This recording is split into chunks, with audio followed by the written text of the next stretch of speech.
하나님 아버지 감사합니다. 이 저녁에 우리를 인도하신 주님 찬양합니다. 오늘도 우리 가운데 말씀하여 주시고 하나님의 선한 뜻을 우리 가운데 보여주시길 원합니다. 주님, 우리가 이 땅을 사는 동안 오직 성령에 의한 삶을 살아가는 우리의 삶이 되게 주옵소서. 매 순간순간마다 무엇을 하든지 오직 성령으로만 할 수 있음을 믿고 성령을 따라 행함으로 우리의 삶 가운데 아름답고 선한 열매가 맺혀지게 도와주시고 하나님의 거룩한 영의 열매들로 충만하게 채워지도록 이끌어 주시옵소서. 이 시간도 주님의 거룩한 성령으로 우리를 깨닫게 하시고 가르쳐 주시고 주의 영광을 보여 주시옵소서. 그래 날마다 주님 뜻 알고 주의 형상으로 날마다 자라갈 수 있도록 축복하시옵소서. 예수님 이름으로 기도드립니다. 아멘. 할렐루야. 오늘은 이제 거룩한 삶을 위해서 실제적으로 어떻게 살아야 되는지에 대해서 말씀을 같이 나누겠습니다. 우리가 잘 알고 있는 거지만 정리하고 또 그렇게 실제적으로 살아야 될 줄 믿습니다. 한번 따라서 하시죠. 성령의 삶을 살아야 합니다. 아멘. 예수님이 이 땅에 오시고 나서부터 그 이후의 삶을 주님 다시 오실 때까지 예수님이 이 땅에 오셔서 구속을 완성하시고 하늘로 승천하신 그때부터 주님 다시 오실 때 이 기간을 말세라고 말합니다. 말세라고 말하는 거예요. 마지막 시대. 마지막 시대에는 요엘서 2장에 보면 마지막 시대에는 남종과 여종에게 무엇을 부어준대요? 성령을 부어준다고 했잖아요. 요엘 선지자도 성령을 부어줘요. 이 마지막 시대 예수님이 초림 때부터 다시 오실 때까지 이 마지막 신약 시대는 무엇으로 사는 시대냐면 오직 성령으로 사는 시대예요. 성령이 아니면 아무것도 알 수 없는 시대예요. 주님을 아는 것, 또 주님을 믿는 것, 또 주님의 사역을 감당하는 것, 모든 것이 누가 아니면 할 수 없는 거예요. 성령이 아니면 할 수 없어요. 이 마지막 시대는 마지막 시대 다시만 신약 시대는 성령이 아니면 어떤 것도 이룰 수 없는 시대예요. 여러분 이것을 정확하게 우리가 믿고 확신해야 돼요. 성령으로만 할 수 있다. 신앙생활의 모든 것을 다 포함해요. 모든 것은 성령이 아니면 할 수 없어요. 그게 하나님의 법이기 때문에 새 언약이기 때문에 그래요. 새 언약이기 때문에 신약 시대는 성령으로 이루는 시대예요. 옛 언약을 폐하고 새 언약을 세웠잖아요. 그 새 언약의 핵심은 바로 우리 마음 가운데 하나님의 법을 이루는 것인데 마음의 법을 이루는 것은 오직 뭐로만 되는 거예요? 성령으로만 되는 거예요. 그래서 신약 시대는 성령으로만 사는 시대예요. 그래서 여러분 철저하게 성령을 구하고 성령의 인도하심을 따라 살아야 할 줄 믿습니다.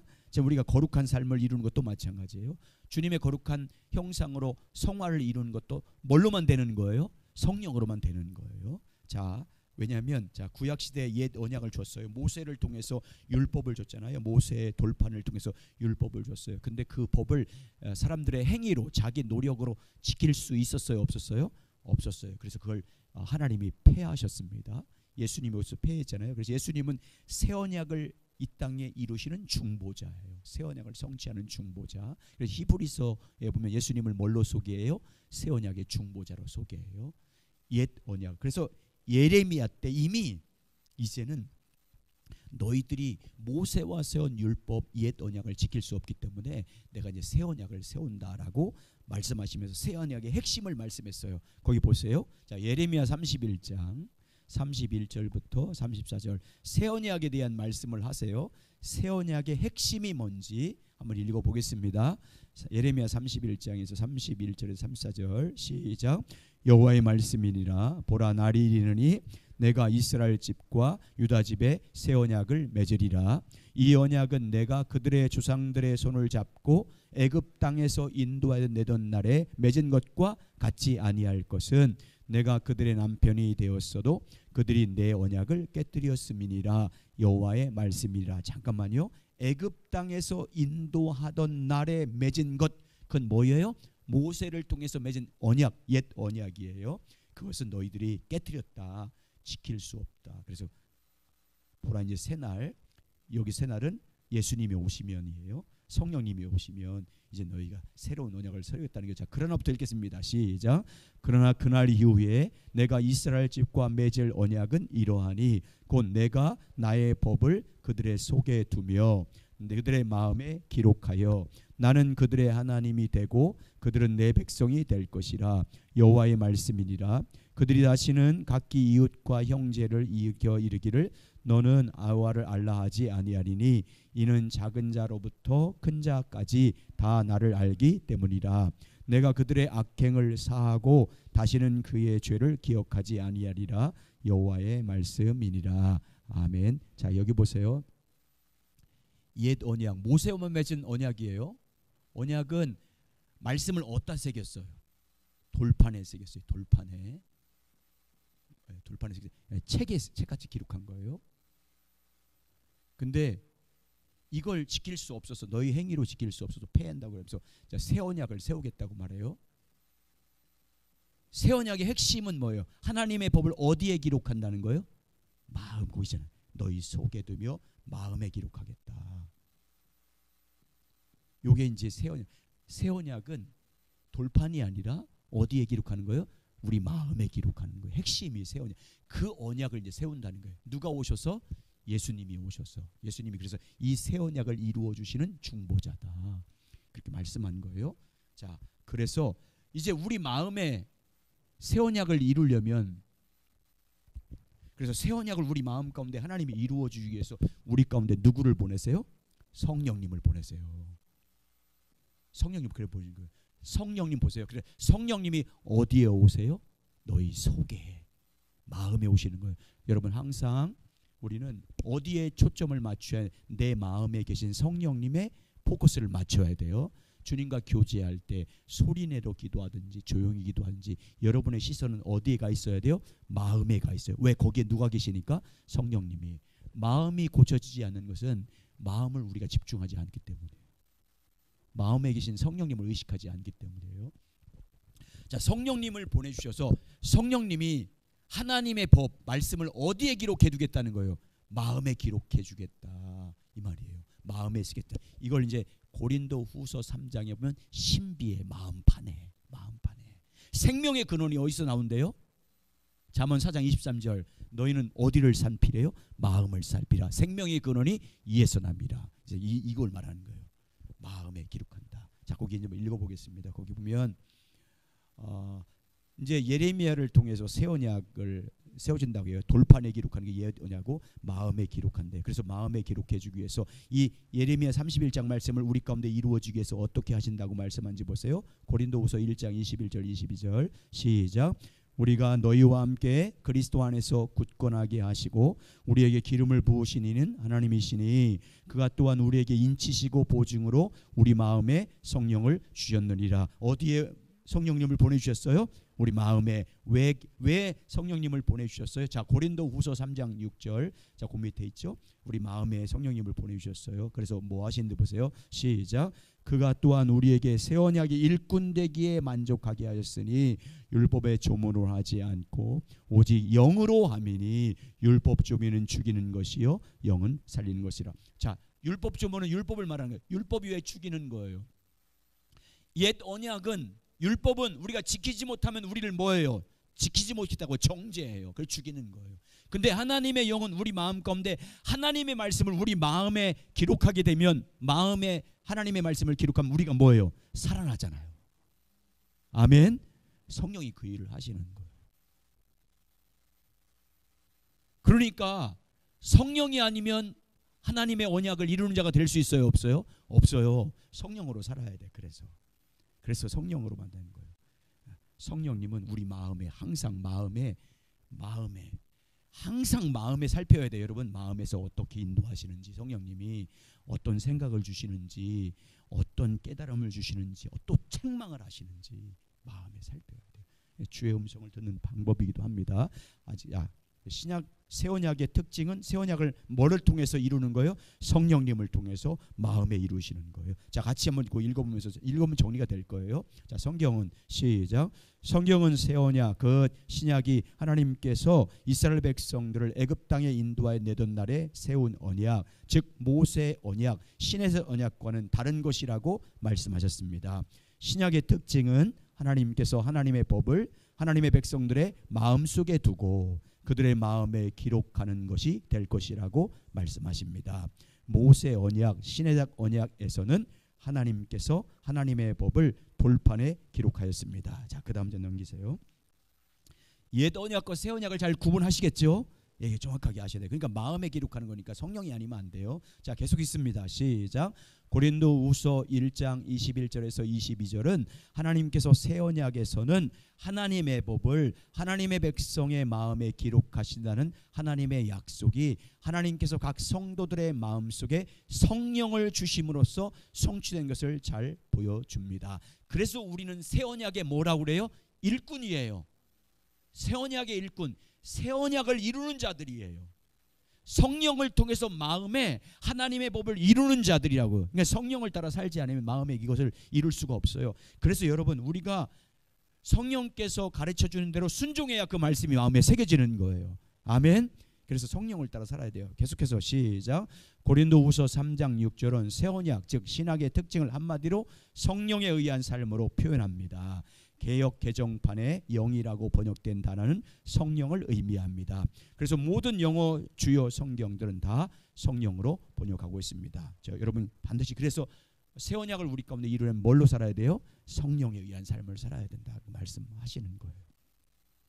그래서 이제 성경학자 브루스라는 말은, 브루스라는 신학자 박사님 뭐라고 했냐면, 자, 거기 한번 읽어보세요. 굵은 것이 시작.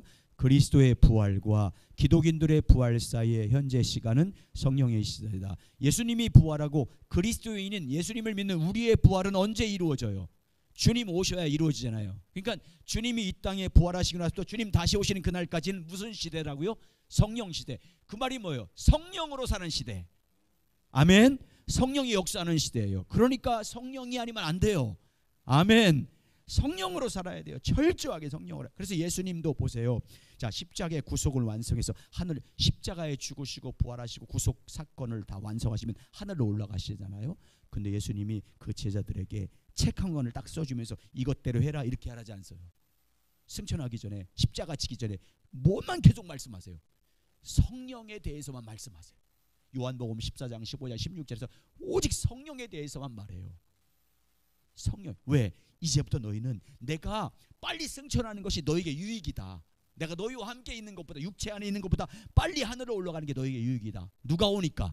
성령을 내가 보내줄 거니까. 세상 끝날까지 우리와 함께 하시는데 하나님이 뭘로 함께 하시는 거예요? 마음에 성령으로 함께 하시는 거예요.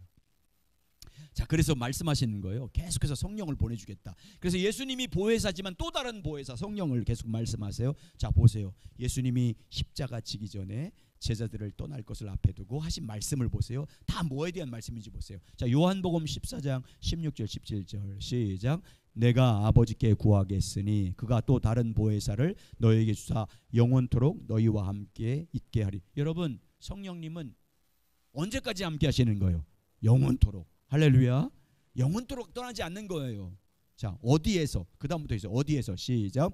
그는 진리의 영이라 세상은 너희 그를 받지 못하나니 이는 그를 보지도 못하고 알지 못함이라. 그러나 너희는 그를 아나니 그는 너희와 함께 거하시며 또 너희 속에 계시겠습니다. 할렐루야. 어디에 계신 거예요? 주님은, 성령님은 어디에 와 계신 거예요? 마음에, 마음 속에, 마음에. 자, 뭐 하시는지 보세요. 와서 자, 요한 성령님이 뭐 하시는지 예수님이 하신 말씀을 들어야 우리가, 여러분 요거 잘 살펴야 성령의 음성을 듣는 게 뭔지 알 수 있어요. 요한복음 10장 26절 시작. 보혜사 곧 아버지께서 내 이름으로 보내실 성령 그가 너에게 모든 것을 가르치고 내가 너에게 모든 것을 생각나게 하리라. 자, 성령이 우리 속에 오시면 뭐 하신대요? 뭘 가르치는데? 누구의 말을 가르쳤는데요? 예수님이 하신 모든 말씀을 가르치고 또 뭐 하게 한대요? 생각나게 하신대. 그게 성령의 음성이에요. 중현아 이렇게 해라. 육신에 듣는 건 거의 다 귀신이 하는 소리야. 잘못 들어요. 주님이 말씀해서 나 이제부터는 너에게 이렇게 말씀할 거야 라고 했잖아요. 그렇게 들으셔야 돼. 가르쳐주 너희 속에 가르쳐주시고 생각나게 하는 게 성령의 음성이에요. 아멘. 그렇게 듣는 거예요. 그러니까 우리는 항상 들을 수 있어. 항상 주의 음성 항상 들을 수 있어요. 이걸 알면 예전에 계속해서 성령이 말씀했다는 걸 깨달아요. 지금도 여러분에게 말씀하세요. 아멘. 자, 또 어떻게 하신다고 하는지 보세요. 자, 요한복음 14장 15장 26절. 자, 시작. 내가 아버지께로부터 너에게 보낼 보혜사 곧 아버지께로 나오신 진리의 성령이 오실 때 그가 나를 증언할 것이요. 누구에 대해서 우리에게 증언해 주신대요? 예수님에 대해서, 진리에 대해서 우리에게 가르쳐 준대요. 증거해 주신대. 자, 요한복음 16장 7절과 8절 시작. 그러나 내가 너에게 실상을 말하노니 내가 떠나는 것이 너에게 유익이라. 내가 떠나가지 아니하면 보혜사가 너에게로 오지 아니할 것이요. 가면 내가 그를 너에게 보내리니 그가 와서 죄에 대해서, 의에 대해서, 심판에 대해서 세상을 책망하리라. 여러분의 죄를 졌을 때 죄를 책망하는 것도 주의 음성이에요. 주님의 음성이에요. 의에 대해서, 세상에 대해서 여러분에게 책망하는 것도 주의 음성이에요. 마음의 양심의 가책이와 주의 성령의 음성이에요. 들으시고 순종하시기 바랍니다. 빨리 회개해야 되는 거예요. 성령의 음성이에요. 책망하는 거. 예수님 말씀이잖아요. 예수님. 자, 요한복음 16장 13절 14절 시작. 그러나 진리의 성령이 오시면 그가 너희를 모든 진리한 가운데로 인도하시니 그가 스스로 말하지 않고 오직 들은 것을 말하며 장래의 일을 너에게 알리시리라. 그가 내 영광을 나타내니 내 것을 가지고 너에게 알리겠습니다. 예수님이 성령이 오시면 우리를 어디로 인도한대요? 진리 안으로, 예수님의 진리의 말씀 안으로 인도한대요. 하나님의 뜻이 뭔지 가르쳐주고 하나님이 어떤 분인지, 하나님의 길이 뭔지를 가르쳐준대. 장래일도 알게 하신대요. 주님의 것을 가지고, 주님이 말씀하신 것 가지고 우리에게 주님의 영광을 보게 하신대요. 자, 보세요. 자, 이걸 정리하면 성령이 오시면 그분이 우리를 가르쳐 주시고 죄를 깨닫게 하시고 책망도 하시고 인도해 주시고 깨닫게 하시고 생각나게 하시고 감동을 주고 어떤 양심의 가책을 받게 만들고 어떤 은혜를 충만하게 받아 마음에 기쁨이 넘치게 하고 또 평강이 넘치게 하고, 다 누구의 음성이에요? 그게 다. 아멘. 그러니까 여러분, 우리가 성령의 음성을 듣고 있어요? 못 듣고 있어요? 늘 듣고 있잖아요. 근데 그걸 주님의 음성으로 안 듣고 순종 안 하니까 문제가 되는 거잖아요. 주님 음성이에요. 아멘. 우리 그렇게 듣는 거예요. 성령님이 이제 성령이 그렇게 하세요. 딴 방법이 아니에요. 자, 읽겠습니다. 그리고부터 시작. 그리고 성령이 오시면 그분이 그들을 가르치시고 그들의 죄를 깨닫게 하시고 그들을 인도하실 것이라고 말씀하셨습니다. 예, 성령이 이렇게 하신대요. 그래서 항상 우리가, 자, 계속 읽습니다. 시작.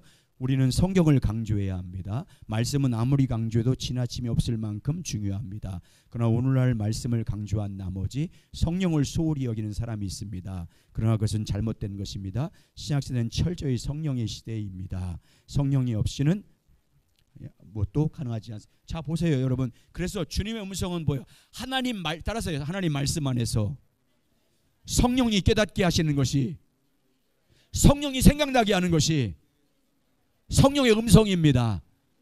아멘. 그렇게 돼요. 성경 안에서 성령이 깨닫게 하고 감동 주고 혹 책망도 하고 양심의 가책도 되게 하고 또 감동도 받게 하는 거, 그게 다 뭐 하는 거예요? 성령의 음성이에요. 아멘. 우리가 그 성령의 음성을 듣고 따라갈 줄 믿습니다. 내 양은 내 음성을 듣고 따르나니. 따라가는 거예요. 그렇게 하셔야 돼요. 자, 그 다음 장.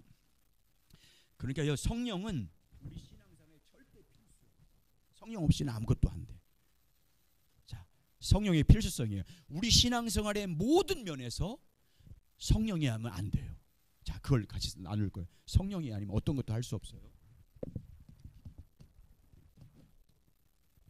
자, 한번 읽겠습니다. 시작. 성령은 우리 신앙의 모든 면에서 필수적입니다. 성령이 없이는 우리 신앙생활 어느 것도 진정으로 가능하지 않습니다. 우리 신앙생활의 핵심적인 몇 가지 요소들입니다. 자, 첫 번째, 여러분, 우리가 구원받는 것 우리가 구원한 사람을 구원하고 내가 구원받는 건 누구의 역사예요? 예, 우리의 구원. 거듭나는 것 누가 하는 거예요? 성령이 하시는 거예요. 우리의 구원을 위해서 다 구원 받으려면 성령이 역사하셔야 돼요. 자, 요한복음 3장 5절 보세요. 시작. 예수께서 말씀하시되 진실로 진실로 내게 이르노니 사람이 물과 성령이 하지 아니하면 하나님 나라에 들어갈 수 없느니라. 하나님 나라를 볼 수 있고 믿을 수 있고 들어가는 것은 누가 하셔야 되는 거예요? 성령이. 여러분 하나님 나라에 우리가 가보지 않았어요. 근데 믿어져. 누가 하셔야 되는 거예요? 성령이 하시는 거예요. 성령이 아니면 거듭나지 못하고 구원받지 못해요. 자 보래요. 예수를 나의 주님으로 믿어야 구원받아요. 근데 주님으로 믿는 것도 누가 고백하는 거예요? 성령이 하신 거예요. 고린도전서 12장 3절 시작. 그러므로 내가 너에게 아뢰오니 하나님의 영으로 말하는 자는 누구든지 예수를 저주할 자라 하지 아니하고 또 성령으로 아니하고는 누구든지 예수를 주리라 할 수 없느니라. 여러분 우리가 예수를 나의 주님입니다. 나를 구원한 주님, 내 삶의 주인이십니다라고 영접하는 것은 누가 우리 안에 왔다는 증거예요? 성령이 하시는 거예요. 지난주에 주일날 설교 때 하나님을 아빠, 아버지라고 부르는 것, 여러분 안에 누가 계신 거예요? 양자의 성령이 와 계시기 때문에 아버지라는 거예요. 성령 받지 못하면 하나님 아버지라고 못해. 전능하신 분 이렇게 만군의 주 이렇게 하지 아버지라고 못 불러요. 아버지라고 못해요. 하나님 아빠라고 못 불러. 성령이 하시는 거예요. 그냥 장난 삼아서 아버지 이렇게 하지만 진짜 그분 앞에서 하나님 아버지, 아빠, 아버지라고 부르지 못해요. 성령이 하시는 거예요. 구원은 성령이 없으면 안 돼요. 그러니까 우리가 복음을 전했을 때 그 사람의 구원을 내 말로 설득해서 구원시키려고 하면 안 돼요. 성령이 역사하시는 거야. 여러분의 자녀도 마찬가지고 여러분 남편도 그렇고 아내도 마찬가지고 성령이 하시는 거예요. 아멘. 그러니까 내 자녀든지 내 주변 사람 전도할 때 내가 복음을 전하고 그를 위해서 기도하지만 그를 구원하고 변화시킨 분, 거듭나게 하는 분 누구예요? 성령님이. 그러니까 성령의 은혜를 구하시기 바랍니다. 두 번째, 하나님을 아는 것도 누구 아니면 알 수 없어요? 예, 하나님을 아는 것도 성령님이 아니면 알 수 없어요.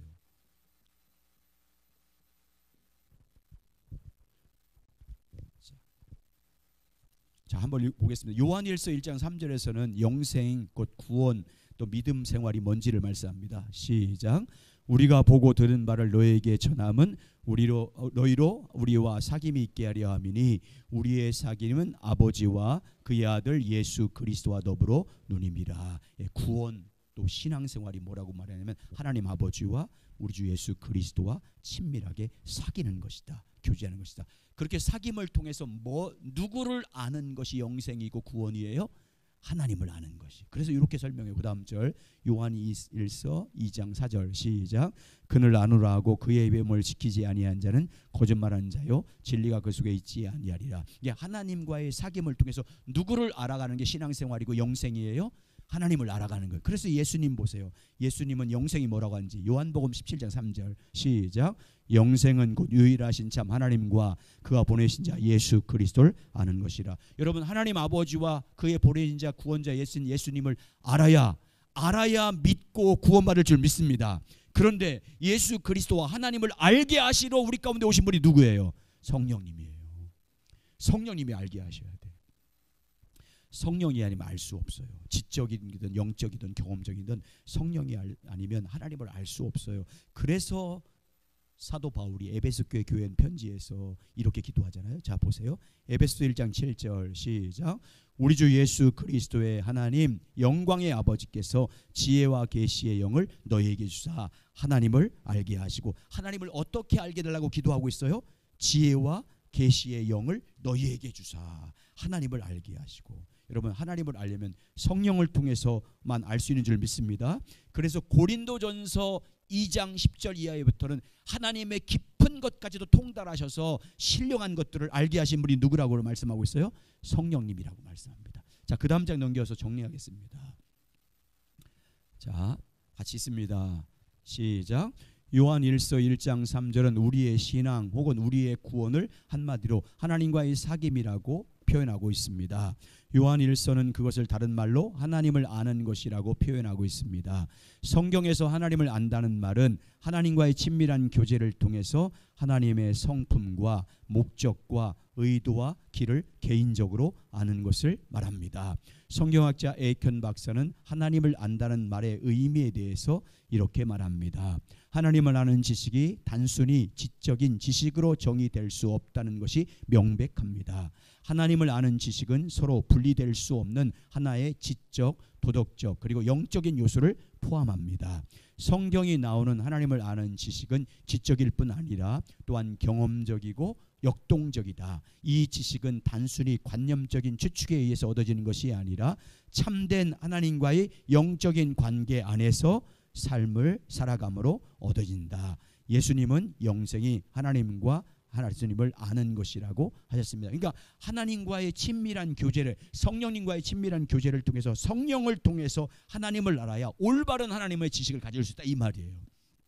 그러니까 우리가 하나님을 알고 온전히 믿음으로 날마다 주님의 거룩한 삶으로 나가려면 주님 성령이 아니면 알 수 없어요. 또 우리가 예배도 마찬가지입니다. 예배, 하나님이 찾으시는 참된 예배자, 참된 예배자는 뭐와 뭐로 드리는 예배자라고 했어요? 성령과 진리로. 그 말은 성령이 주신 것으로, 이래요. 성령이 주신 자원으로 예배하는 자가를 찾는다, 그 말이에요. 그러니까 하나님이 바르시는 진짜 예배자가 되려면 성령이 하면 안 돼요. 자, 보세요 거기. 자, 그래서 빌립보서 3장 3절 보세요. 시작. 하나님의 성령으로 봉사하며 그리스도 예수를 자랑하고 육체를 신뢰하지 않은 우리가 할례파라. 이 말은 왜 했냐면 이런 거예요. 빌립보 교회에 유대인 출신의 할례파들이 예수를 믿어서만 안 된다, 할례를 행하고 유대 전통을 지켜야 구원받는다고 주장하는 할례파들이 있었어요. 그래서 그들은 할례를 꼭 받아야 되고 유대인 전통을 지켜야 너희들이 구원받을 수 있다고 얘기한 거예요. 그러니까 그 거짓 복음을 전하는 그들에 대해서 사도 바울이 말한 거예요. 사도 바울이 참 할례는 우리가 할례파, 진짜 할례다, 참 할례자들이다 라고 말하면서 세 가지 특징을 말한 거예요. 첫 번째 뭐래요? 첫 번째, 하나님의 성령으로 봉사하며, 여기 봉사한단 말은 영어 성경이 서비스예요. 예배예요. 성령으로 뭐하며? 예배드리며. 성령으로 예배한다, 그 말이에요. 두 번째, 그리스도 예수로 자랑하고, 육체로 신뢰하지 않는, 육체로 행한 할례라든지 율법을, 그들의 전통을 지키는 그런 행위를 자랑하지 않는 걸 말하는 거예요. 그런 사람들이 참 할례다. 그래서 이렇게 성령으로 예배하지 않고 그리스도를 자랑하지 않고 자기 육체로 할례 받은 것 자랑하고 율법, 유대인 전통 지킨 걸 자랑하는 그들을 향해서 뭐라고 그래요? 너희는 개들이다, 행악하는 자들이다, 이렇게 표현하고 있어요. 그렇게 말한 거잖아요. 자, 읽겠습니다. 시작. 사도 바울이 그 당시 예수님을 믿는 믿음만 가지고 부족하고 거기에다 할례 등 유대인의 전통을 지켜야 진정한 구원을 얻을 수 있다고 주장하는 거짓 복음을 전하는 자들을 대항하면서 쓴 구절입니다. 그들은 자신들이야말로 진정한 하나님의 백성이라고 주장하면서 자신들의 할례파라고 불렀습니다. 그러나 예수님의 할례 등과 같은 육신을 동시에 의지하면 그것은 실제적으로는 육신을 의지하는 것이기 때문에 사도 바울은 그들을 개들, 행악하는 자들이라고 부릅니다. 그러면서 바울은 우리가 곧 할례파, 즉 진정한 하나님의 백성이라고 말하면서 참다운 성도의 특징 세 가지를 언급합니다. 사도 바울이 말한 참된 성도의 세 가지 특징은 성령으로 예배하는 것, 그리스도 예수로 자랑하는 것, 그리고 육체를 신뢰하지 않는 것입니다. 이 세 가지 중 가장 먼저 언급한 특징은 성령으로 예배하는 것입니다. 우리말 지정 성경에 봉사한다는 단어는 헬라어로 라트리온테스로서 유대인들이 공식적인 예배를 지칭할 때 사용하는 단어입니다. 그래서 주요 영어 성경은 다 예배하며로 번역하고 있습니다. 그러니까 예배는, 하나님이 기뻐하는 예배는 뭘로 예배하는 거라는 거예요? 성령으로. 그래서 그 다음 장 넘겨보세요. 우리가 예배에 위해서 반드시 성령이 핵심이에요. 성령에 의한 삶을 살아야 되는 이유를 거기 두 번째 단 보면 우리의, 시작, 우리의 예배를 위해서도 성령이 핵심입니다. 성령으로 예배하는 것은 다음에 세 가지 요소를 포함해. 첫 번째, 시작, 성령의 인도를 따르는 예배. 두 번째, 성령의 조명과 예배. 세 번째, 성령의 영역이 역사하는 예배. 반드시 성령의 인도하심을 따르는 예배예요. 첫 번째 읽겠습니다. 시작. 예배는 성령께서 주신 것을 가지고 하나님을 예배하는 것입니다. 이 시편이 이 점을 잘 보여줍니다. 시편은 성령의 감동으로 쓰여진 시로서 하나님을 찬양하고 예배하는 시들입니다. 그러므로 찬양과 경배에 있어도 선곡의 가장 핵심입니다. 예배 드릴 때 시편 기자는 뭐예요? 성령이 인도하는 대로 그것을 그대로 시와 곡을 써서 찬양했어요. 성령이 인도하는 대로 그렇게 하나님께. 그러니까 성령과 진리로 예배할 때 항상 성령과 진리를 같이 하잖아요. 성령이 가르친 진리를 따라서 예배드리라, 그 말이에요. 그러니까 이게 우리가 하나님을 찬양하고 예배할 때도 항상 성령의 인도하심을 따라서, 그러니까 찬양 인도자들이 곡을 선정할 때도 그냥 자기 마음대로 선정하면 안 돼. 누구의 조명을 받아야, 인도함 받아야 되는 거예요? 성령의 인도하심. 너무너무 중요한 거예요. 그래 그 예배 가운데 성령이 이끄신 대로 되는 거잖아요. 항상 여러분 성령의 인도하심을 구하시기 바랍니다. 그리고 여러분 보세요. 정말 주님 이름에 합당한 영광을 돌리려면 그 이름에 합당한, 하나님의 이름에 합당한 영광을 돌리잖아요. 그러면 여러분 우리가 주님의 영광에 합당한 영광을 드리는 예배자가 되려면 뭘 봐야 돼요? 주의 영광을 봐야 돼. 그 말은 주님이 어떤 분인지, 그분의 성품이 얼마나 아름답고 선한지, 인자하심이 또 긍휼하심을 베푸는 그분의 사랑이 얼마나 놀라운 것인지를 뭘 통해서 봐야 되는 거예요? 성령을 통해요. 그래야 그 영광에 합당한 영광을 돌릴 예배자가 되잖아요. 성령이 아니면요 정말 주님이 원하는 예배자 될 수 없어요. 두 번째, 시작. 우리는 하나님을 아는 만큼, 즉 하나님의 영광을 보는 만큼 하나님을 예배할 수 있습니다. 하나님을 아는 것, 즉 하나님의 영광을 보는 것은 오직 성령의 역사로만 가능합니다. 예. 하나님 그분의 성품이, 그분의 사랑에 창조하신 창조의 그 능력과 영광과 광대하심이 어떠한지를 성령을 통해서 봐야, 그래야 그 영광을 찬양하잖아요. 여러분 보세요. 성령을 통해서 자연 만물 속에 생명이 태어나는 이 모든 우주 질서 속에 그 진리들을 성령을 통해서 조명받아야 하나님의 광대하심을 찬양하잖아요. 거기서 주님의 높고 위대하심을, 그 이름의 영광에 맞게. 성령이 아니면 예배가 안 되는 거예요. 그래서 여러분 예배 드릴 때 철저하게 그래서 성령의 인도하심과 성령을 통해서 주의 영광 보기를 구하시기 바랍니다. 여러분이 주님이 어떤 분인지를 성령을 통해서 아는 만큼 진정으로 예배 가운데 찬양이 달라지고 예배가 달라져요. 성령의 조명을 받지 못하면 여러분 마음에 위안이나 받으려고 하지 진정으로 주님의 이름을 높이는 자가 될 수 없어요.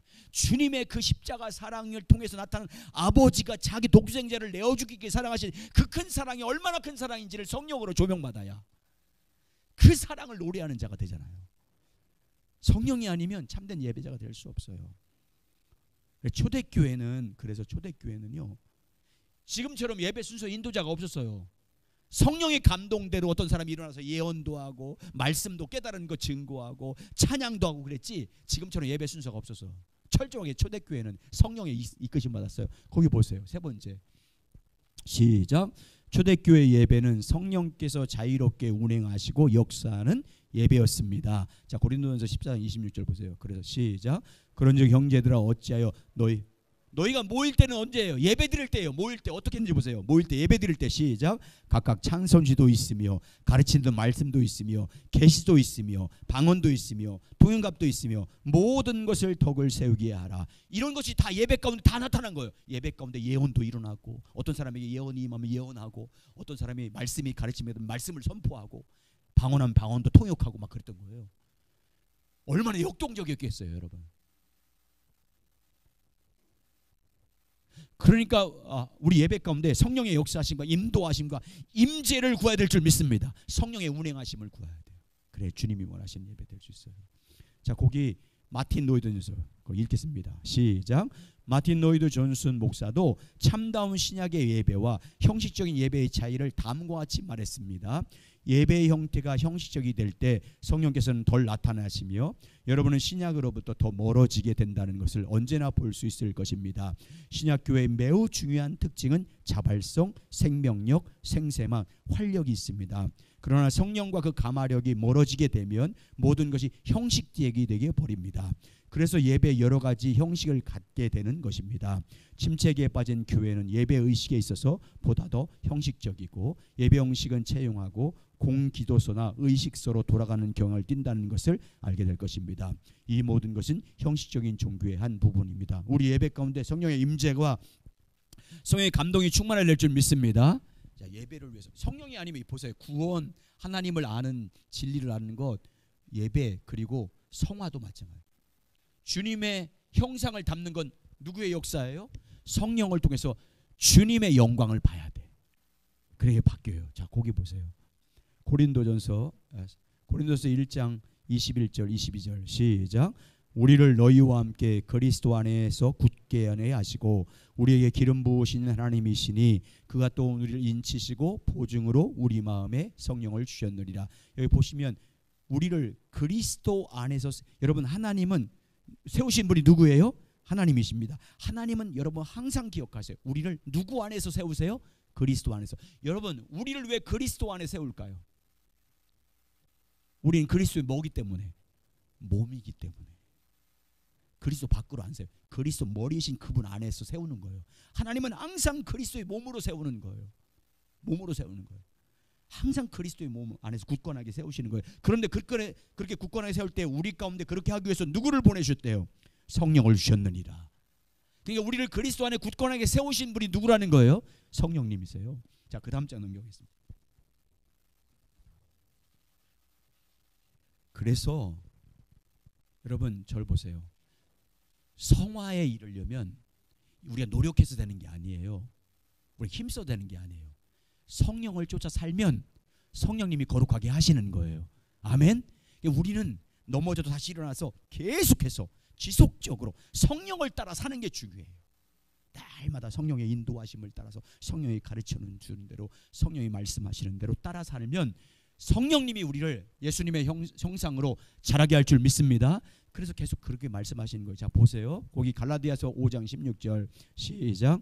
내가 이르노니 너희는 성령을 따라 행하라. 그리하면 육체의 욕심을 이루지 아니하리라. 여기 성령을 따라 행하라고 말하는 명령형인데 현재형이야. 명령형인데 현재형이야. 그럼 뭐라는 말이에요? 계속해서 그렇게 살라 그 말이에요. 지속적으로. 다시 넘어지면 또 일어나서 계속해서 성령의 인도하심을 따라 지속적으로 살라. 그러면 육체의 욕심을 뭐 한대요? 이루지 않는다. 이긴다 그 말이잖아요.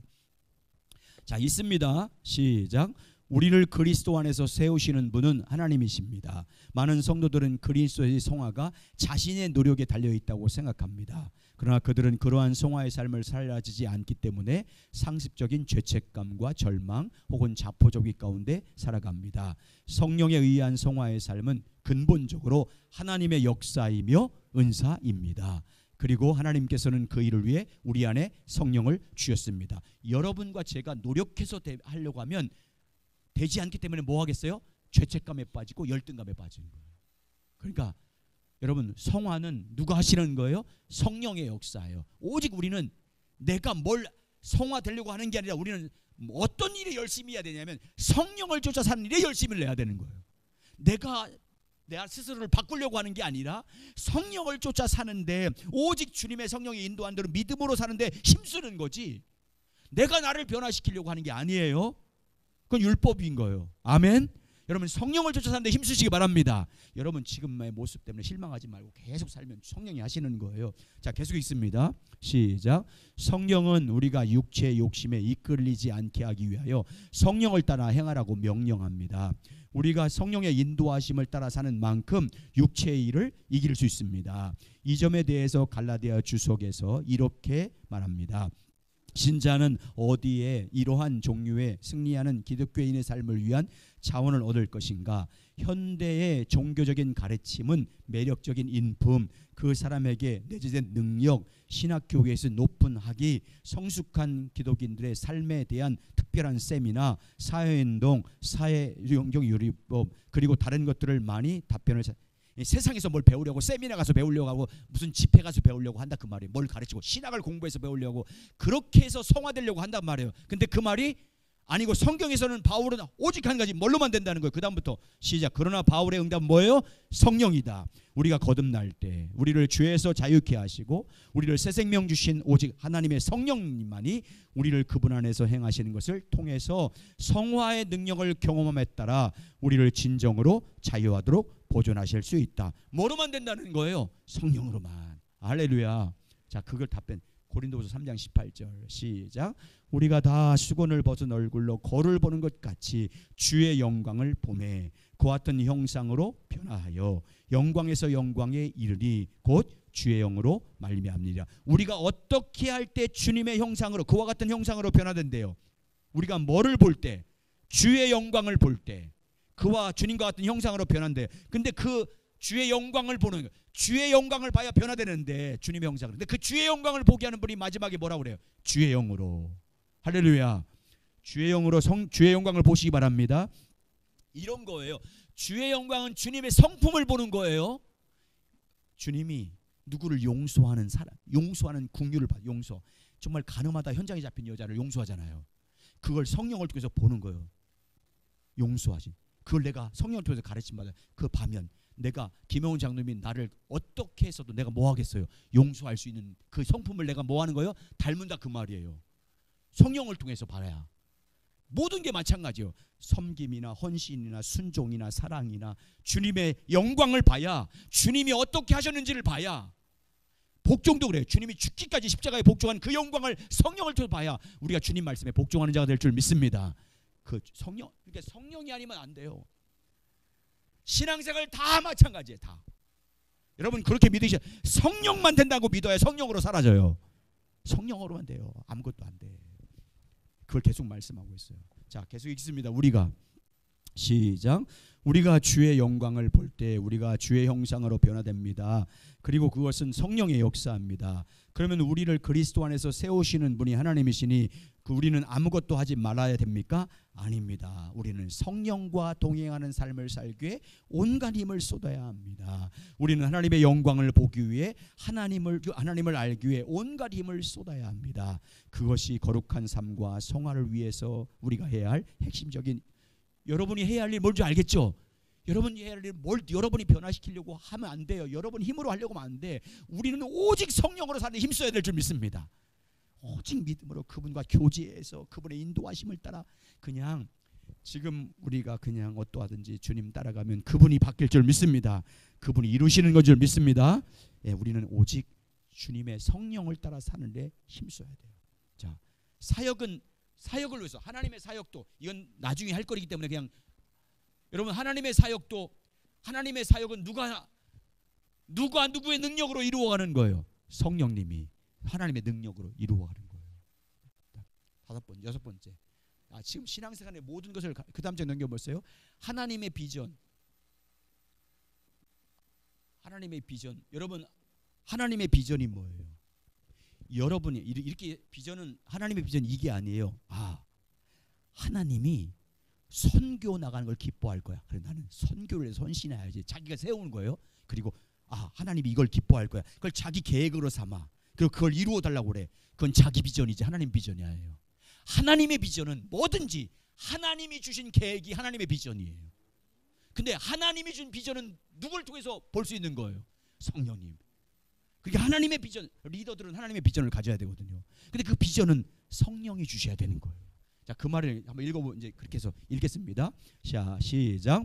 리더들에게 가장 중요한 요소 중 하나는 비전입니다. 그 모든 리더들은 다 비전을 가진 사람들이라고 말처럼 비전이 없으면 리더가 아니란 말입니다. 그런데 성경적인 의미에서 비전은 우리가 하나님을 위해 혹은 자기를 위해 세운 원대한 계획이나 꿈이 아닙니다. 그것들은 모두 자기 자신이 세운 것으로서 하나님의 계획과는 전혀 상관이 없을 수 있습니다. 성경에 나오는 노아, 모세, 여호수아, 느헤미야, 다니엘, 바울 등 모든 귀한 하나님의 사람들은 다 자신이 하나님을 위해 세운 원대한 꿈이 아니라 하나님의 비전을 쫓는 사람들이었습니다. 하나님의 비전은 하나님께서 우리에게 보이신 계획과 목표에 기정합니다. 여러분이 스스로 나 선교사로 헌신하겠습니다. 나 복음을 전하면서 내 생명, 내 재산 다 바치겠습니다. 그건 여러분의 비전이에요. 하나님이 주신 대로 가야 될 줄 믿습니다. 그런 비전을 꿈꾸는 자가 돼야 됩니다. 그 비전을 말하는 거예요. 계속 있습니다. 다시 말해서 시작. 다시 말해서 성경적인 관점으로 볼 때 참다운 비전은 우리에게 보이신 하나님의 비전입니다. 조지 바나는 하나님의 비전을 정의를 이렇게 말합니다. 사역을 위한 비전은 하나님에 의해 그분의 선택된 종들에게 주어진 선호된 미래에 대한 선명한 정신적인 이미지이고 그것은 하나님과 자신과 환경에 대한 정확한 이해에 기초하고 있습니다. 비전을 이렇게 정의할 수 있습니다. 비전은 하나님께서 보이신 하나님의 계획과 뜻에 기초하여 하나님께서 이루실 미래를 보는 것입니다. 아멘.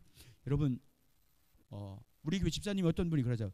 목사님 우리 교회는 표대로 되는 것 같다고. 표대로 될 수밖에 없어요. 제가 기도할 때 제가 그냥 정하는 게 아니에요. 정말 3개월 전부터 9월 달부터 기도하기 시작해. 하나님 내년도 붙잡을 말씀 주십시오. 그래서 준 거예요. 그러니까 여러분 저 말씀 붙들고 하면 말씀이 여러분 고칠 거예요. 하나님이 준 거기 때문에. 하나님의 비전되는 것은 하나님의 비전을 붙잡고 나가는 거예요. 여러분의 모든 계획도 마찬가지예요. 하나님, 제가 붙잡고 말씀을 주십시오. 비전 주십시오. 그래서 성령이 여러분 마음 가운데 생각하고 말씀을 묵상하는 데 떠오르는 그 말씀을 붙잡으시길 주의 이름으로 축원합니다. 그게 하나님의 비전이에요. 그렇게 나가는 거예요. 하나님 우리에게 주신 비전대로 이룰 줄 믿습니다. 그러니까 이 비전을 받으려면 반드시 누구의 도움을 받아야 되는 거예요? 성령님. 자, 읽겠습니다. 시작. 비전을 이렇게 올바로 이해할 때 오직 성령님만이 우리에게 하나님의 비전을 보이십니다. 비전의 참다운 출처는 하나님의 계시입니다. 그러므로 각 교회는 그 교회를 향한 하나님의 비전을 가져야 합니다. 비전과 소명은 다릅니다. 모든 교회는 다 하나님의 복음을 땅끝까지 전파하도록 부름을 받았습니다. 그런데 그 일을 위해 각 교회를 향한 하나님의 비전은 각기 다릅니다. 우리 신앙의 모든 면에서 성령은 필수입니다. 그 외에도 우리의 기도, 우리의 믿음, 영적 전쟁에서의 우리의 승리 등 성령이 없이 우리 신앙생활을 가는 것은 아무것도 없습니다. 모든 신앙생활은 오직 성령으로만 가능합니다. 따라서 하시죠. 힘으로 되지 아니하고 능으로 되지 아니하고 오직 나의 신으로 되느니라. 아멘. 성령으로만 된다고 말씀했어요. 그러니까 우리는 성령의 쓰로 살아야 될 줄 믿습니다. 자, 그래서 성령으로 사는 삶이 뭔지 나누겠습니다. 이제 성령으로 왜 살아야 되는지 필수성에 대해 나눴어요. 그럼 성령으로 사는 것이 두 가지예요. 오늘 이 말씀을 딱 붙잡고 이제 성령을 따라 사는 삶을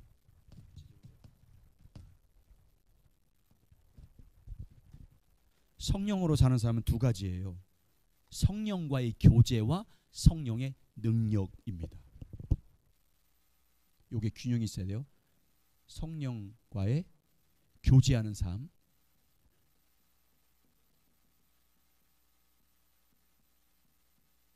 성령의 능력을 구해서 하나님의 일을 하는 삶, 이 두 가지로 나눠집니다. 반드시 성령과 관련해서 우리가 추구해야 될 것은요, 성령님과의 교제, 그리고 성령의 능력, 은사를 말하는 게 은사. 여기 은사, 성령의 은사. 하나님의 일은, 하나님의 사역은 오직 성령의 능력으로 되는 겁니다. 사역을 위해서는 반드시 뭘 받아야 돼요? 성령의 능력과 은사를 받아야 돼요. 이게 두 가지가 균형이 있는 시. 성령에 의한 삶을 산다는 것은 성령님과 교제, 성령의 은사가 같이 균형을 이루어야 돼요. 이거 너무너무 중요한 거예요. 자, 그 다음 장 넘겨보세요. 자, 에베소서 4장 30절 같이 읽습니다. 먼저 읽습니다. 시작. 하나님의 성령을 근심하게 하지 말라. 그 안에서 너희의 구원의 날까지 인치심을 받았느니라. 자, 구원의 날까지, 주님 오실 때까지요, 구원이 완성되는 그날까지 인침을 받았대요. 그런데 인침을 받았대요. 근데 뭐를 근심하게 하지 말래요? 성령을 근심하지 말래요. 자, 여기 두 가지 중에서 보세요. 앞에 성령을 근심하지 마게 하지 마라. 근심하지 말래요.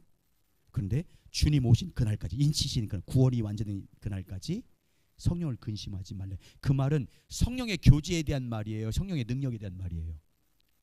네, 성령님과 교제를 멈춤으로 성령님을 근심하게 하지 말라, 그 말이에요. 성령의 인도하심을 따라 사는 것, 성령님과 교제를 통해서 성령이 가르쳐준 대로 살지 않음으로 인해서 누구를 근심하게 하지 말라는 거예요. 여러분, 우리가 우리 안에서 성령이 깨닫게 하시고 가르쳐주고 때로는 책망도 하고 감동도 주는데 내가 성령을 따라 안 살아요. 그럼 내 안에서 누가 근심하겠어요? 성령님이 근심하는 거예요. 그래서 성령님을 뭐하게 하지 말라고? 근심하게 하면 나중에 근심하고 계속하면 성령님께서 우리 안에서 말씀을 안 하세요. 인도를 안 해. 그럼 그 삶이 어떻게 되는지 어떻게 되겠어요?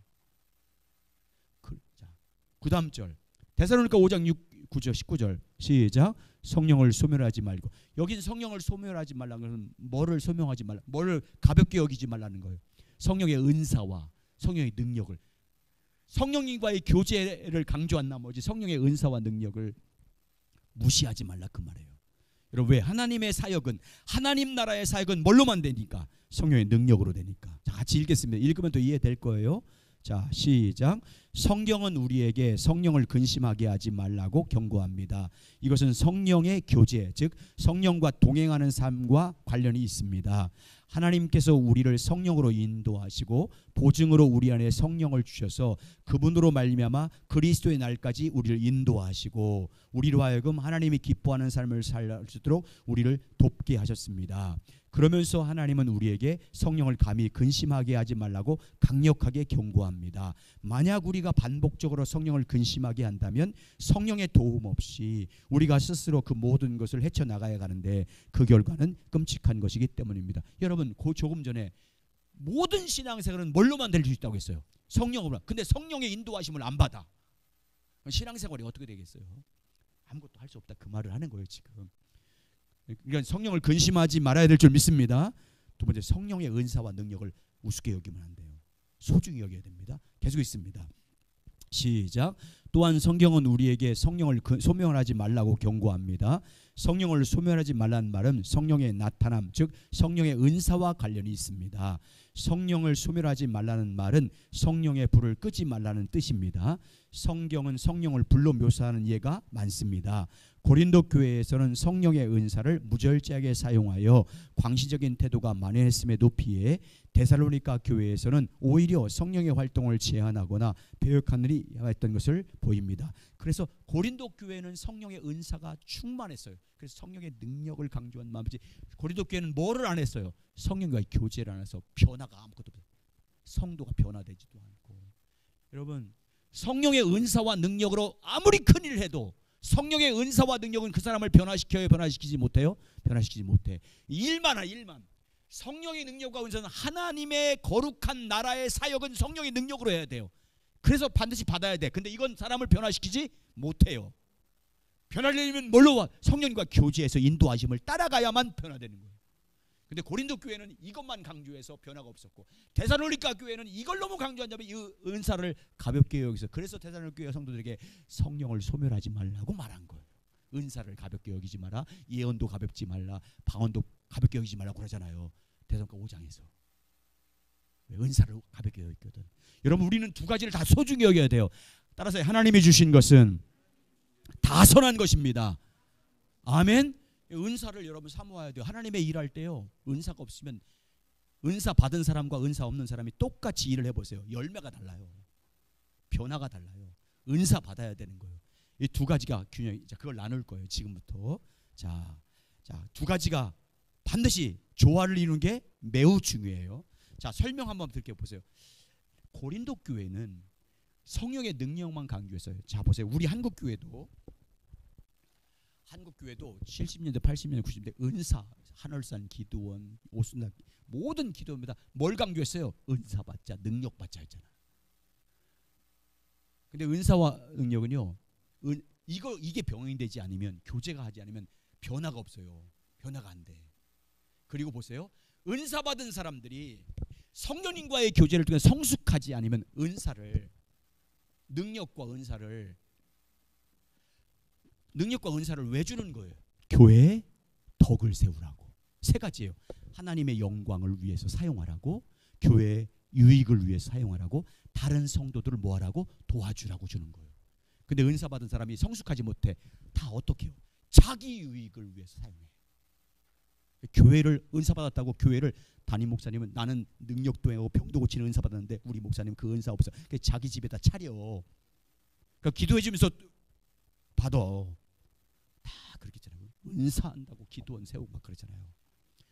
그래서 교회를 세우라고 은사 줬는데 교회를 다 깨버렸잖아요. 여러분 은사 주는 것은 철저하게 이런 기억하세요. 교회의 유익을 위해서 주는 거예요. 교회를 세우라고. 근데 은사 받았다고 다 자기 유익을 사용해서. 그래서 돈 많이 벌어요. 은사 받은 사람들이. 예전에 돈 세고 있어. 그래서 여러분, 은사가 반드시 하나님 나라 사역이 필요하지만 은사는, 여러분에게 은사 준 건 교회를 세우라고 주는 거예요. 그래서 고린도전서 12장, 13장, 14장에서 계속해서 교회의 유익을 위해서 교회의 덕을 세워라 계속 말하잖아요. 은사 말하면서. 성령이 왜 은사를 주겠어요? 교회의 유익을 세우라고. 그래서 교회의 덕을 해치는 자가 되죠. 근데 고린도 교회는 교회의 덕을 해치고 서로 시기하고 질투하고 싸웠잖아요. 그래서 그 다음 장 보세요. 뭐라고 하는지 사도 바울도. 한번 읽어보고, 그 전 8페이지 읽어봐야 돼. 자, 성령의 교제. 시작. 성령과의 교제와 성령의 능력은 서로 연관되어 있기도 하지만 한편으로 얼마든지 서로 별개로 나타날 수 있습니다. 다시 말해서 성령님과의 깊은 교제 혹은 성령님과 동행하는 삶이 없이 성령의 은사를 통한 성령의 능력이 얼마든지 나타날 수 있습니다. 만약 그렇게 되면 몇 가지 심각한 문제들이 발생합니다. 무엇보다 가장 먼저 성도를 통해 성령의 능력이 나타나는데 성도들의 삶은 변하지 않습니다. 또 성령의 은사가 교회에 유익을 끼치기보다는 오히려 교회에 해를 가져옵니다. 원래 은사는 교회의 유익을 위해서 주어진 것입니다. 그런데 성도들이 미숙한 채 성령의 은사들이 때로는 강하게 나타나기 때문에 성령의 은사로 인하여 시기와 질투를 유발하고 분열을 야기됨으로써 오히려 교회에 해를 가져옵니다. 그리고 그러한 성도들은 많은 경우에 성령의 은사를 자기 유익을 위해서 잘못 사용합니다. 이게 성령님과의 교제를 통해 성숙하지 못하면 이런 결과를 가져오는 거예요. 아니 지금까지 이게요. 고린도 교회뿐만 아니라 한국 교회 그런 병상이 많이 나타났잖아요. 자, 대표적인 교회 고린도 교회예요. 자 보세요. 고린도 교회는 모든 은사가 다 있었어요. 1장 7절 시작. 너희가 모든 은사에 부족함이 없이 우리 주 예수 그리스도의 나타나심으로 기다립니다. 여러분 그래서 고린도전서 12장에 보면 병 고치는 은사, 방언 은사, 말씀의 지혜, 말씀의 지식, 또 신유의 은사, 예언의 은사, 병분별의 은사, 능력행의 은사, 예언은 수많은 은사. 고린도 교회 한 교회에 은사가 아주 많았어요. 그런데 여러분 그렇게 부족함이 없는 은사 많았는데 사도 바울이 그들을 향해서 뭐라고 하는지 보세요.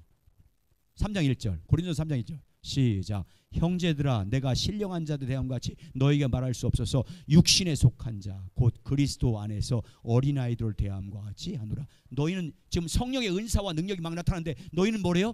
육신에 속한 자래. 영에 속한 자가 아니라는 거예요. 여러분 잘 보세요. 성령의 능력과 은사가 나타나고 영에 속한 사람이 아니에요. 육신에 속한 자다. 너희는 어린아이다. 뭐가 없기 때문에 이게 없어서. 여러분 이게 너무너무 이게 여러분 성령의 능력 나타나고 은사 많은 사람 그다음 믿음 좋고 그 사람이 정말 영적으로 크게 신령한 사람처럼 보이 아니에요. 하나님의 교회 세우라고 은사 주는 거예요. 그러니까 주님의 교회를 세우는지 봐세요. 무조건 따라서 기도받으려고 하지 말고 분별할 수 있게 바랍니다. 육신에 속한 자라고 하잖아요. 너희는 육신에 속한 자들이야. 그렇게 은사가 많은데도. 그러니까 여러분 은사를 우리가 하나님이 주셔서 하나님의 일을 하는데 필요하지만 여러분 그런 걸 따라가라고 주는 게 아니에요. 교회를 세우라고 주신 거지. 여러분 잘 분별하시기 바랍니다. 자 계속 읽어보겠어요.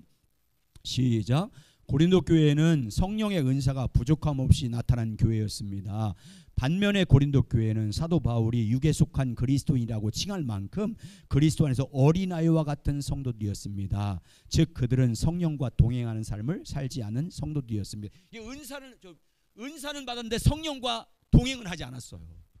여러분 은사 능력 받고도요 성령님과 동행하는 삶을 안 살아요. 다 자기를 위해서 사용하지. 잘못된 사람들은. 여러분 뭐가 핵심이겠어요? 성령님과 동행. 그래서 사도 바울이 모든 사역을 성령의 능력으로 했어요. 그래 뭐래요? 나는 버림받을까 항상 두려워한다고 하잖아요. 성령님과 인도하심을 따라서. 그래서 갈라디아서 5장 보세요. 성령을 쫓아 행하라. 성령을 쫓아 살필 거예요.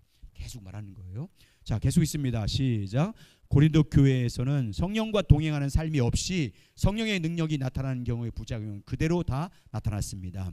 고린도 교회에는 모든 은사가 부족함 없이 나타났음에도 불구하고 그들은 영적으로 매우 어렸을 뿐 아니라 그들의 삶 속에 죄가 가득했습니다. 사실 사도 바울이 세운 교회 중 가장 죄가 많았던 교회가 고린도 교회였습니다. 심지어 고린도 교회에는 세상에서 없던 죄도 있었습니다.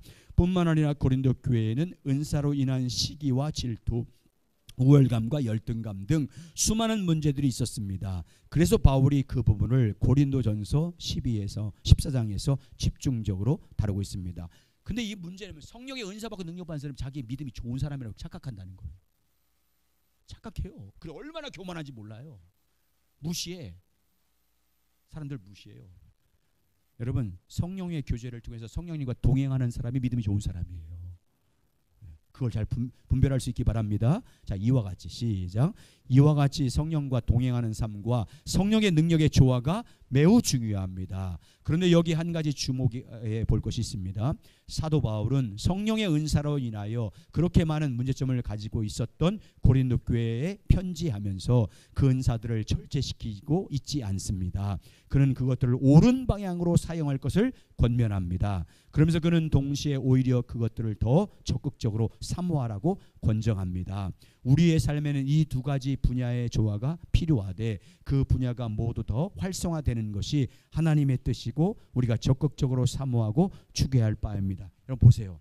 은사와 능력이 많아서 부작용이 많이 생겼어요. 그래서 책망을 해서 잘 지도해 주지만 그 은사를 활용하지 말라 그러지 않고 더 사모하라고 예고하고 있어요. 고린도 교회 보내면서. 그 말은 하나님의 거룩한 나라 사역에 성령의 은사와 사역이 반드시 뭐야 된다는 거예요. 있어야 된다는 거예요. 균형이 있어야 된다고 말하는 거예요. 고린도 교회 문제가 많음에도 불구하고 책망을 하고 바로 지도해 주지만 은사를 사용하지 마라 그런 말 하지 않아요. 더 사모하라 이렇게 말하고 있어요. 그러니까 성령의 능력이 하나님의 사역에 반드시 있어야 되기 때문에 그런 거예요. 자, 그래서 자, 그 다음 장 우리 성령님과의 교제가 우리 신앙을 모든 면에서 뭐라고요? 가장 핵심입니다. 성령과의 관계에 있어 가장 핵심은 성령과의 교제. 그래서 넘겨 보세요. 자, 그래서 계속해서 성령의 교제를 강조해요. 자, 고린도후서 13장 13절 읽겠습니다. 시작. 주 예수 그리스도의 은혜와 하나님의 사랑과 성령의 교통하심이 너희 무리 가운데와 함께 있을지어다. 야, 주 예수의 은혜, 하나님의 사랑, 성령님은 뭐예요? 교통, 성령의 교제가 충만하게 있기를 원한다는 거예요. 네, 성령님과는 교제하는 걸 강조하고 있는 거예요. 자, 빌립보서 2장 1절 빌립보 교회 편지도 보세요. 시작. 그러므로 그리스도 안에서 무슨 권면이나 무슨 사랑의 무슨 위로나 성령의 무슨 교제나 긍휼이나 자비가 있거든. 성령의 교제를 강조하고 있어요. 두 구절은 성령님과의 뭐를 강조하고 있는 거예요? 교제를 강조하는 거예요. 성령과의 교제를 강조하고 있어요. 자, 그러면 성령님과의 교제가 뭔지, 교제의 의미가 뭔지 보겠습니다. 계속 있습니다. 성령님과의 교제의 의미, 그 밑에 시작. 성령님과의 관계에서 가장 핵심적인 부분은 성령과의 교제입니다. 그런데 성령과의 교제의 중요성뿐 아니라 그 교제가 무엇을 의미하는지 잘 보여주는 구절 중 하나가 갈라디아서 5장입니다. 성령의 교제가 중요한데 그러면 성령의 교제가 뭔지, 자, 그 말씀을 읽으면 네 가지를 말씀하고 있어요. 자, 읽겠습니다. 성령의 교제의 의미가 뭔지를 말씀합니다. 그러면 우리가 성령의 교제를 어떻게 해야 되는지 알 수 있어요.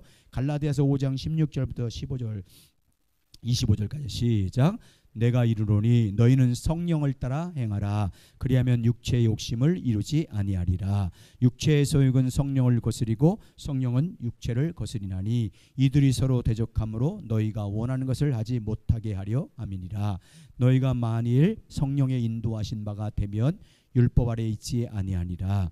육체의 일은 분명하니 곧 음행과 더러운 것과 호색과 우상 숭배와 주술과 원수 맺는 것과 분쟁과 시기와 분냄과 당지는 것과 분열과 이단과 투기와 술 취함과 방탕함과 또 그와 같은 것들이라. 전에 너에게 경계한 것 같이 경계하노니 이러한 일을 하는 자들은 하나님 나라를 유업으로 받지 못할 것이요 오직 성령의 열매는 사랑과 희락과 화평과 오래 참음과 자비와 양선과 충성과 온유와 절자니 이 같은 것을 금지할 법이 없느니라. 그러므로 예수의 사람들은 육체와 함께 그 정욕과 탐심을 십자가에 못 박았느니라. 만일 우리가 성령으로 살면 또한 성령으로 행할지니. 자, 성령과 동행하는 삶을 어떻게 표현하고 있는지 16절 어떻게 성령과 교제하며 성령과 동행을 어떻게 표현해요? 성령을 따라 행하라. 18절에는 너희가 만일 성령의 인도하시는 바가 되면, 성령을 따라 행하는 것, 성령과 교제, 성령과 동행하는 것은 뭐 하는 거라는 거예요? 성령의 인도하시는 대로 따라가는 것. 자, 마지막 25절에 두 가지 말하고 있어요. 성령으로 살며 또 성령으로 행할지니. 자, 요 네 가지. 성령을 따라 행하는 것, 성령의 인도하신 바대로 따라가는 것, 성령으로 사는 것, 성령으로 행하는 것이 성령님과의 교제를 통해서 성령과 동행하는 삶이라는 것을 보여주고 있습니다. 자, 그 다음 장 넘겨보세요. 같이 있습니다. 시작. 성령을 따라 행하라. 성령의 인도하심을 따르라. 성령으로 살아라. 성령으로 행하라. 이 네 가지 단어가 성령과 동행하는 삶이 무엇인지를 잘 보여주고 있습니다.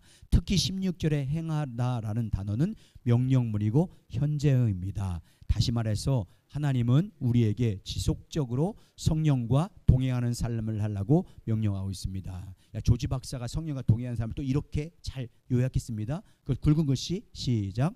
바울의 용어에서 성령 안에서 걷다 혹 성령에 의해 인도함을 받는 말은 성령이 가시는 곳에 가고 성령의 음성을 듣고 그분의 뜻을 분별하며 그분의 인도하심을 따르는 것입니다. 자, 보세요. 여러분 보세요.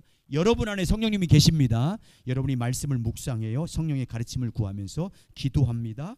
또 예배에 찬송합니다. 그러면 성령이 여러분 마음 안에서 생각을 주시고 깨달음을 주시고 감동을 주고 혹을 책망을 주면 그게 여러분 안에서 인도하는 것입니다.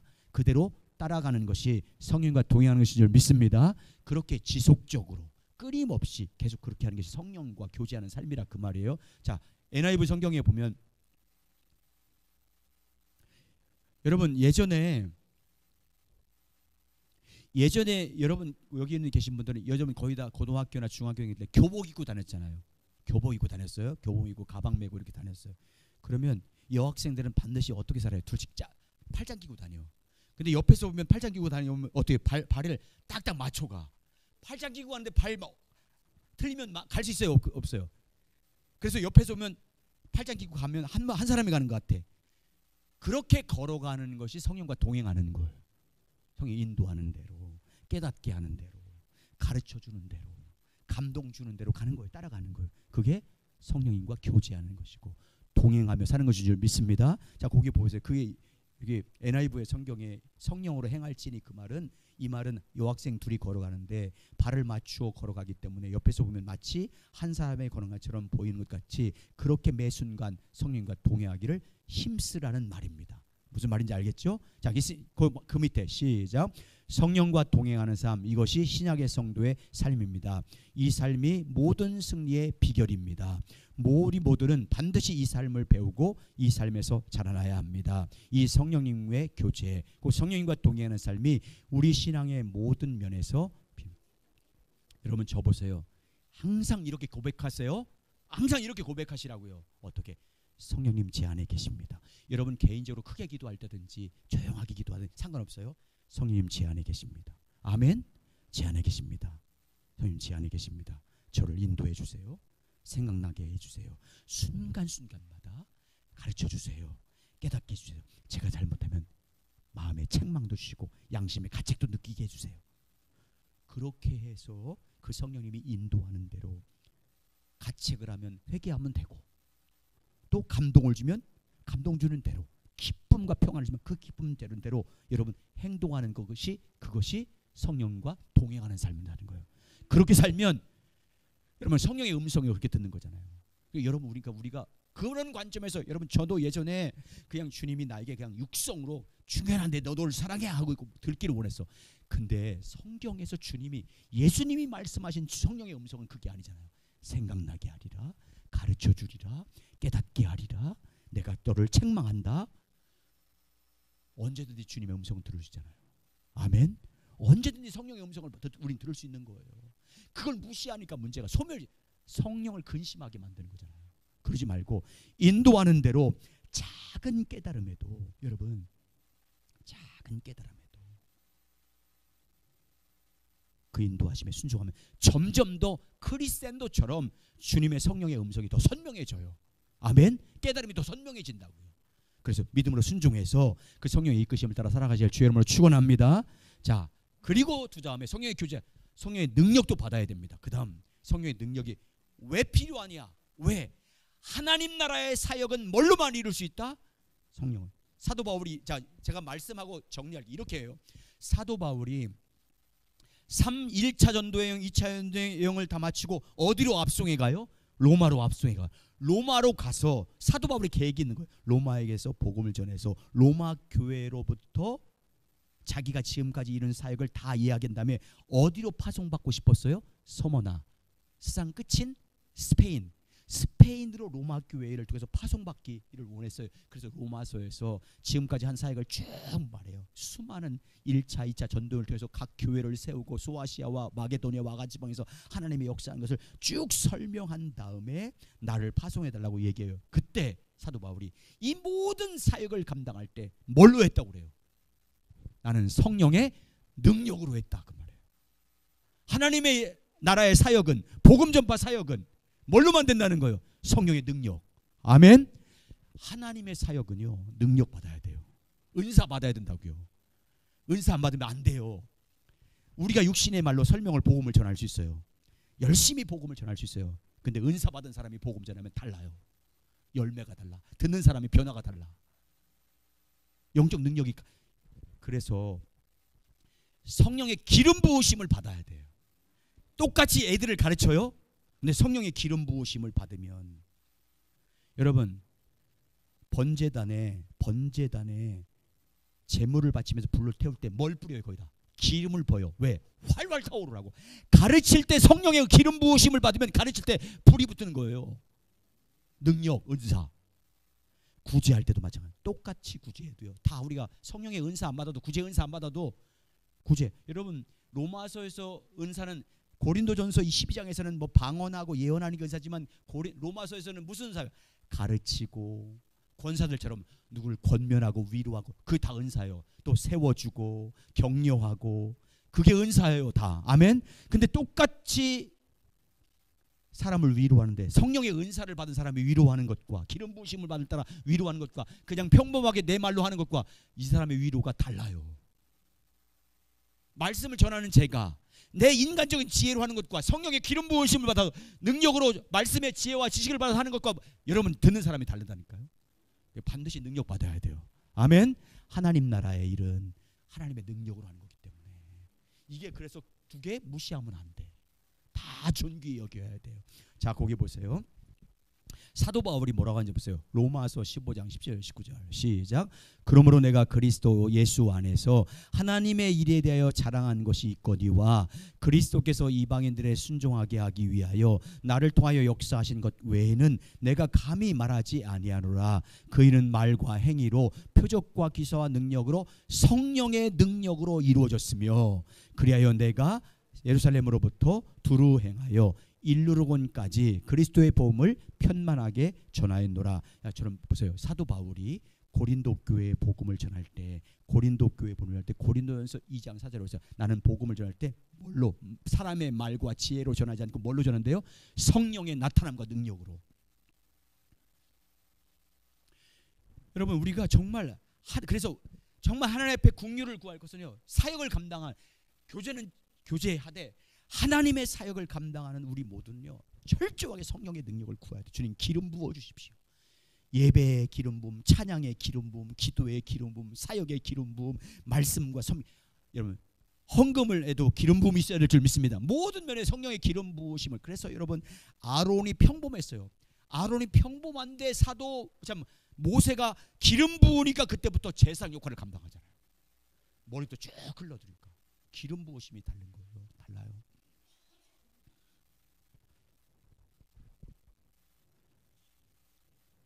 여러분, 저를 위해서 기도할 때도, 말씀의 사역 감당할 때 기름 부으시면서 많이 기도해 주시 바랍니다. 자랑이 아니라 정 하나님께 감사하는 게, 하나님이 하시는데 하나님이 정말 감사한데, 고촌연합회 이제 엊그저께 설교를 다 이제 우리 교회 여기 중지자 임지자 교회 때 여러분들은 오지 말라고 들은 거 있으니까. 근데 우리 장로님, 백장로님하고 우리 나요한 장로님 두 분 오셨어. 말씀 끝나는데 목사님들 그래. 이충현 목사는 말씀이 힘이 있어. 예전부터 잘하지만 아주 파워 있네 이러더라고. 근데 제가 교만한 게 아니라 감사하더라고요. 목사님들이 그렇게 인정해 주니까. 그냥 저는 그냥 정말 그냥 하나님만 의지하면서 하는 거예요. 그러니까 하나님이 기름 부어서 그렇게 은혜가 흘러가게 할 줄 믿습니다. 여러분, 모든 사역이 마찬가지예요. 하나님의 성령의 기름 부으심이 있어야 돼요. 그래야 듣는 사람들의 마음 가운데 역사가 달라요.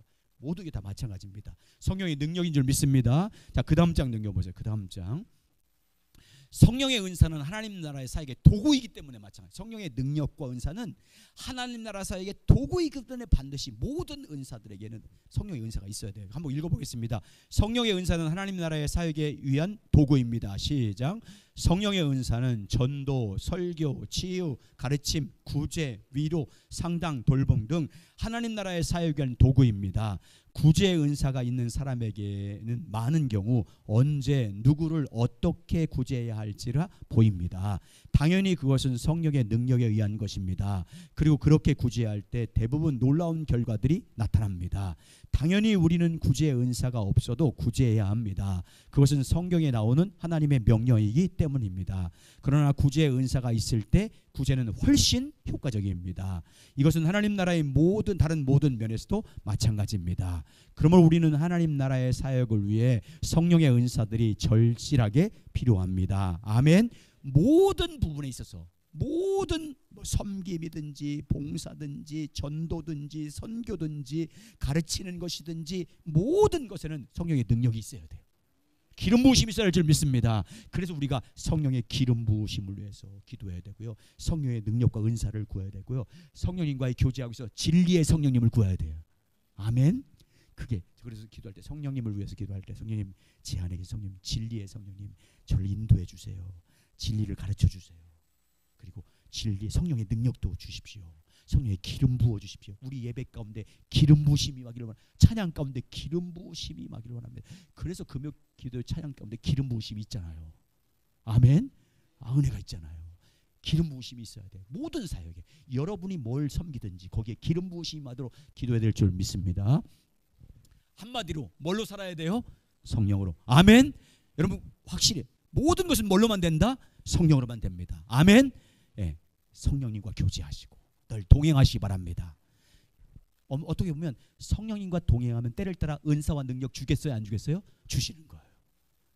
그래서 정말 우리 교회 가운데 성령의 사역이 왕성하게 일어나고 여러분을 통해서 하나님 나라가 왕성하게 일어나길 예수님의 이름으로 축복합니다.